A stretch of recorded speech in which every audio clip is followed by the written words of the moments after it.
Jesus now. పరిశుద్ధులు ప్రియులైన దేవుని పిల్లలందరికీ యేసుక్రీస్తు నామంలో శుభవందనాలు తెలియజేసుకుంటా ఉన్నాను. ఒకసారి మేము మా ఆర్గనైజేషన్ స్టార్ట్ చేసే ముందు బ్యాంకులో లోన్ తీసుకుని స్టార్ట్ చేద్దామని ఆలోచిస్తూ ఉన్నప్పుడు మా మాటలన్నీ వింటూ మా అత్తగారు అడిగారనమాట, ఇన్ని డబ్బులు మనకి ఎక్కడి నుంచి వస్తాయంటే బ్యాంకులో లోన్ పెడుతున్నామని చెప్తే తను కొంచెం ఆశ్చర్యపోయి కొద్దిగా బాధపడి ఏమన్నారంటే, మాకెప్పుడు ఇలాగ అప్పులు చేయడం అలాంటివి నాకు అసలు అలవాటు లేదమ్మా అన్నారు. అనగానే నాకు దాని గురించి ఆలోచన కలిగింది. ఎంత గొప్పవాళ్ళైనా ఎంత ఉన్నా లేకపోయినా ఏదైనా ఒక పెద్ద వెంచర్ స్టార్ట్ చేయాలంటే ఎక్కడో ఒక చోట నుంచి లోన్ తీసుకోవాలి. అసలు ఈ అప్పు అనే దాని గురించి దేవుడు ఏం చెప్తున్నారో ఒకసారి మనం దైవ గ్రంథాన్ని గనక తెలిస్తే చాలా విచిత్రంగా ఒక్క అంశం మీద రకరకాలుగా అన్ని కూడా దేవుని మహిమ కోసం దేవుడు మాట్లాడటాన్ని మనం చూస్తాము. ద్వితీయోపదేశకాండం 28వ అధ్యాయంలో దేవుడు మాట్లాడుతూ తన జనానికి, మీరు నా ఆజ్ఞల్ని విని శ్రద్ధగా ఆలకించి దాని ప్రకారం నడుచుకుంటే ఈ దీవెనలన్నీ మీ మీదకి ప్రాప్తిస్తాయని వరుసగా కొన్ని దీవెనలు రాస్తారు. అవి ఏంటంటే, నీవు పొలములో దీవించబడుదువు, పట్టణములో దీవించబడుదువు, ఇంటి లోపలికి వచ్చినప్పుడు దీవించబడతావు, బయటకు వెళ్ళినప్పుడు దీవించబడతావు, నీ భూఫలము నీ భూ పంట గర్భఫలము, ఇంకా నీ యొక్క దుక్కిటెద్దులు, నీ యొక్క మేకల మందలు, ఇవన్నీ కూడా నేను దీవిస్తాను, నీ యొక్క బిడ్డల్ని, ఈ విధంగా చెప్పుకుంటూ చాలా దీవెల్ని ఆయన చెప్తూ ఆఖరిలో ఒక విచిత్రమైనది నాకు కనపడింది అక్కడ. అంటే ఎప్పుడు నేను అది చదివినప్పుడల్లా నేను చాలా ఆలోచనలో పడిపోతూ ఉంటాను. అదేంటంటే, అనేక జనములకు నీవు అప్పిచ్చెదవు కానీ అప్పు చేయవు అని. అది ఆలోచిస్తే ఎంతోమంది ఇప్పుడు చాలా గొప్పవారు, దేవుని యందు పరిశుద్ధులు ఎంతోమంది ఉన్నారు. కానీ వారెవ్వరూ అప్పు లేకుండా అంత పెద్దవారు అవుతారా? ఏ బ్యాంకు లోన్ లేకుండా ఇప్పుడు ఒక గృహం నిర్మించాలన్నా, ఒక వాహనం కొనుక్కోవాలన్నా, ఏది చెయ్యాలన్నా కూడా మనము ఏ బ్యాంకులో ఎంతవరకు లోన్ ఇస్తారు, ఏమి ఈఎంఐస్ ఉంటాయో, ఎంత ఇంట్రెస్ట్ వారు మనకి పోజ్ చేస్తారో, ఇవన్నీ ఆలోచిస్తూ ఉంటాము. అయితే ఎక్కువ ఈఎంఐస్ ఉండి తక్కువ ఇంట్రెస్ట్ ఉండి ఇలాగన్నీ ఆలోచించుకుంటూ మనం వెళ్తూ ఉంటాము. అయితే దేవుడు మాత్రం విచిత్రమైన వాగ్దానాన్ని ఆయన మనకు చెప్తున్నారు. నువ్వు అప్పివ్వవు, అనేక జనాలకి నువ్వు అప్పిస్తావు కానీ అప్పు చేయవు అని ఆయన చెప్తారు.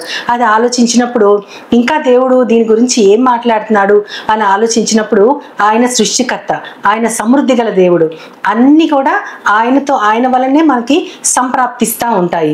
ఈ భూమి అంతటికీ ఆయనే కారకుడు, సమర్థంగా నిర్వహించేవాడు, తన యొక్క మహత్తుగల మాట చేత అన్నిటినీ నిర్వహించేవాడు ఆయనే. అటువంటి దేవుడికి మనం కూడా అప్పివ్వచ్చంట.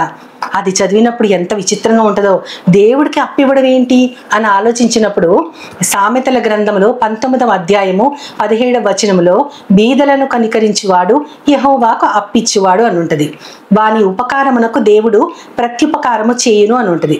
అది ఎంత అద్భుతంగా ఉందో, అంటే పేదవాళ్ళు అని మనం కనికరం కలిగి వాళ్ళకి సహాయం చేస్తే గనక అది దేవునికి అప్పిచ్చినట్టేనంట. దేవునికి అప్పివ్వడం ఏంటి అంటే, మన మంచి కార్యము ఆయన దగ్గర ఇన్వెస్ట్ చేసుకుంటున్నాం అనమాట. దానిని బట్టి ఆయన మన ఉపకారానికి ఎంతో గొప్ప ప్రత్యుపకారం చేస్తూ ఉంటారు. కాబట్టి మనం ఏమనుకుంటామంటే, మన చేతి కష్టం వల్ల, మన పెద్దవారి దీవెనల వల్ల, మన ప్రార్థనల వల్ల మనం ఎదుగుతున్నాం అనుకుంటాము. ఒకరు నిజంగా దేవుని యందు ఉండి ఎదుగుతూ ఉంటే వారొకటి ఆలోచించవచ్చు, నేను నా బిడ్డలు లేదా నా తల్లిదండ్రులు మేమందరము బీదల్ని కనికరించడం వల్ల దేవుని దగ్గర ఇన్వెస్ట్ చేసుకున్నాము, అందుకని ఆయన దగ్గర నుంచి తిరిగి పొందుతున్నామని కూడా ఆలోచించవచ్చు. ఈ విధంగా ఆలోచిస్తూ దేవునికి కూడా మనం అప్పివ్వచ్చు అంట. ఎంత గ్రేట్గా అనిపించిందో. యెహోవాకి అప్పివ్వడం అంటే అది అసలు ఆ అవకాశాన్ని మనం వదులుకుంటామా? కాబట్టి ఆయనకు అప్పిచ్చాము అన్న మాట కోసమన్నా సరే మనం బీదల్ని కనికరించాలి కదా అని కొంతమంది అయినా అనుకుంటారేమో అని అప్పుడు నాకు అనిపించింది. కానీ ఎవ్వరి రుణం దేవుడు ఉంచుకోవద్దంటారు. ఆయన మాత్రం మనకు రుణపడి ఉంటానంటున్నారు కొన్ని విషయాలు. కానీ ప్రతి మనిషికి కూడా ఆయన ఒక రుణాన్ని ఏర్పరిచారు. దేనిలో రుణపడి ఉండద్దని చెప్పే దేవుడు ఒక విషయంలో మాత్రం రుణపడి ఉంటారు. అది నేను చాలా మందిని అడుగుతూ ఉంటాను, మీరు ఎవరికైనా రుణపడ్డారా, లేదంటే ఎవరికైనా మీరు ఏమన్నా అచ్చి ఉన్నారా అంటే లేదని చెప్తా ఉంటారు. మొన్న ఒక రోజు నేను ఈ విధంగా మేము ప్రార్థన చేసుకున్నప్పుడు మా వారిని అడిగాను, మీరు ఎవరికన్నా దేనిలో అన్న రుణపడ్డారా అంటే ఏమో ప్రేమ చూపించడంలో రుణపడ్డానేమో అన్నారు. నాకు ఆ కరెక్ట్ సమాధానం అనిపించింది అనమాట. రోమీయులకు రాస్తూ పౌలు గారు 13వ అధ్యాయం 8వ వచనంలో ఏమని ఉంటుందంటే, మీరు ప్రేమించుకోవటంలో తప్ప ఒకరినొకడు ప్రేమ చూపుట యందు తప్ప మరి దేని యందు ఒకరికి ఒకరు అచ్చి ఉండవద్దు అని ఉంటుంది. ఎందుకంటే ధర్మశాస్త్రం అంతా పొరుగువానిని ప్రేమించటంలోనే ఉంది. కాబట్టి మనం రుణపడి ఉండాలంట. ఎట్లాంటి రుణం అంటే, అతను నన్ను ఎంత ప్రేమించాడో కదా, అతని ప్రేమని నేను ఎలా తీర్చుకోగలను అని ఆలోచించాలి. అదేవిధంగా ఇతరులు మనల్ని చూసినప్పుడు ఈమె నన్ను ఎంత ప్రేమించిందో, ఇతను నన్ను ప్రేమించి ఎన్ని సత్కార్యాలు నాకు చేశారో, ఇతని రుణాన్ని నేను ఎలా తీర్చుకోగలను అని ఒకరి గురించి ఒకరు ఆలోచించాలంట. కాబట్టి ప్రేమలో తప్ప మనము ఎవ్వరికి కూడా రుణపడి ఉండకూడదు. ఆ ప్రేమ దేవుని సొంతము. దేవుడే మనము దేవునికి రుణగ్రస్తులం. అన్నిట్లోనూ ఆయనకు రుణగ్రస్తులం. ఒక్క విషయంలో తప్ప, బీదలను కనికరిస్తే ఆయనకి మనము అప్పిచ్చిన వారం అవుతాము. అటువంటి ప్రేమ స్వరూపుడైన దేవుని యొక్క రుణము మనలో ఎప్పటికీ మిగిలే ఉంటుంది.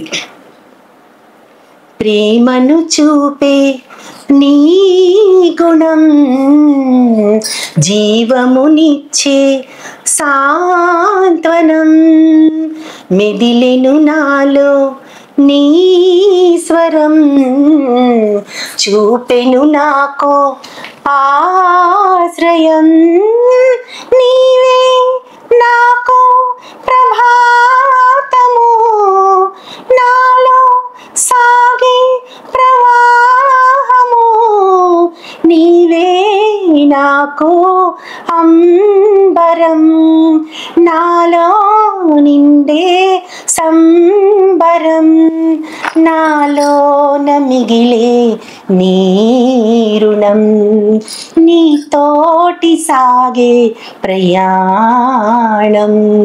ఆ దేవుని రుణం ఎప్పటికీ మనలో మిగిలిపోతుంది. అటువంటి గొప్ప దేవుడు, ఆయన రుణాన్ని తీర్చుకోవాలని మనం ఎప్పుడు ఆలోచించాలి. ఆయనే మనకి ఒకరి విషయంలో రుణపడి ఉన్నారని కూడా మనం గుర్తు చేసుకుంటూ, ఆ బీదల్ని కనికరిస్తూ, అప్పు గురించిన ఈ విషయాల్ని మనము ఇంత వైవిధ్యంగా చెప్పిన దేవుని వాక్యాన్ని వినడానికి మనం ఎంత భాగ్యవంతులమో ఆలోచించుకుంటూ, ఆ విధంగా మనం ప్రవర్తించడానికి దేవుని చేతులకి నన్ను మనలందరినీ అప్పగించుకుంటూ చిన్న ప్రార్థన చేద్దాము. మహోన్నతుడ, మహాపరిశుద్ధుడ, ప్రియుడైన నా తండ్రి, నాయన సృష్టికర్త అయిన మీరు మేము బీదల్ని కనికరిస్తే మీకు అప్పించినట్లే అని చెప్పారు. అంత మాత్రమే కాకుండా ఒకరికొకరము ప్రేమలో తప్ప దేనిలో అచ్చి ఉండద్దని ఎంతో స్పష్టంగా చెప్పిన మా దేవ ప్రభా, ఎంతో మంది ఆర్థిక విధానమైన విషయాల్లో ఎంతో బాధలు పడతా ఉన్నారు ప్రభా. ఈ విషయాలన్నీ వారి యొక్క ఆత్మలో మీరు హెచ్చరించి ఆ ప్రకారంగా నడుచుకోవటానికి మమ్మల్ని అందరినీ నీ యొక్క చేతులకి అందించుకుంటూ, నీ ప్రియ కుమారుడు నా ప్రియ ప్రభువైన యేసుక్రీస్తు ద్వారా కోరి ప్రార్థిస్తున్నాను పరమ తండ్రి. ఆమేన్, ఆమేన్, ఆమేన్.